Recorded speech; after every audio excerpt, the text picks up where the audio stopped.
Now the icon below this, again, which is on the Home tab, is called Change Instrument. And here we actually need to click in where we want the change to be.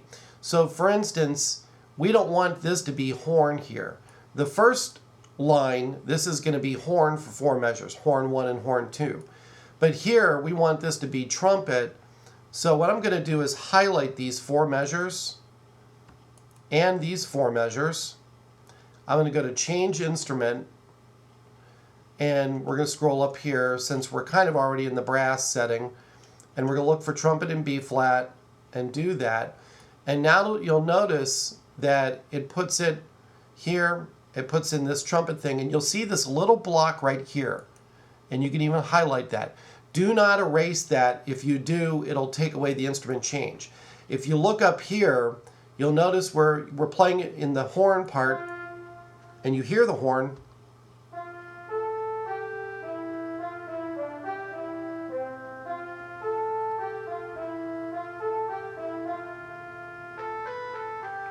And you hear it change to trumpet. So it actually is, what is happening is it's sending a MIDI change to, whatever synth you're using or onboard plugin. We're just using these cheap sounds on the computer right now. But it's sending a MIDI change saying, change the instrument sound. And of course, it also puts in the text for you that notifies the performer, hey, we're changing to trumpet, all right, which is pretty good for when you're doing things like musical or even jazz band, and you've got instruments that are doubling and playing different parts. So you got that change, and then we have the trumpet part here. So you don't want to erase this trumpet text, and you don't want to erase this little box right here. That's what keeps that from happening. Now, if you make the instrument change before you put the music in, sometimes you'll have to pen it in here because it won't want to enter in the first measure. So I usually advise you just entering all your notes first and then making the change. Now, you'll see it saying it wants to go back to horn here, but that we're going to erase, all right, and this, because now we'll click here, these 4 measures, and then also these 4 measures. We'll hit Change Instrument again, come down here, and we're going to hit trombone. And now it's in bass clef, and we got to get those 4 in as well. So now they're both in bass clef. I probably have to, I've got to get this one. I think it only does 1 line at a time, so it didn't do both of them. So you just have to make sure you get these both lines put in. So this should be trumpet in B flat as well, and there we go. All right, and then we can take that out. And then you'll see the 2 trombone marking there. And then of course you see the bass clef here notifying the performer, and then of course you see that the trombone part's here. And if I play these,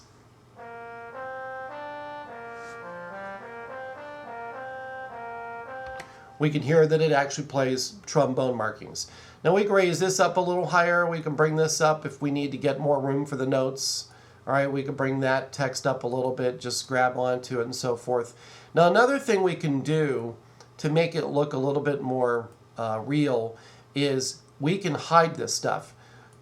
Since this is more not music that's going to be read from top to bottom, but it's really just a series of 3 exercises, we could say, okay, well, let's section this so that these key signatures don't show. So I can click on the key signature, then right click on the mouse and go to hide or show, all right, and we'll just hit hide.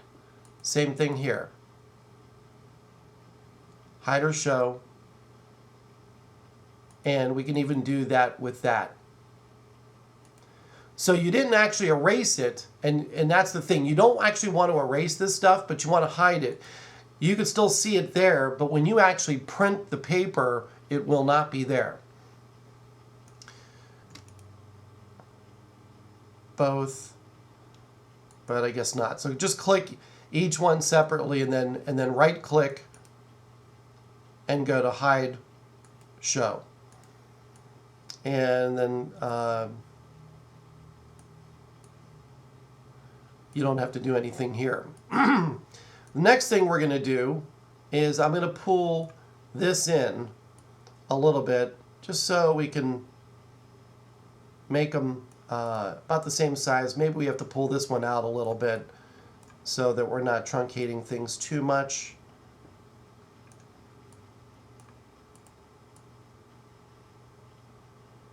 And in order to move them out, you actually want to grab the line right there, not this here, but you want to grab that. All right. And then come down here, same thing, grab that line, and you'll see a couple of block dots there that'll tell you that you're ready to move it.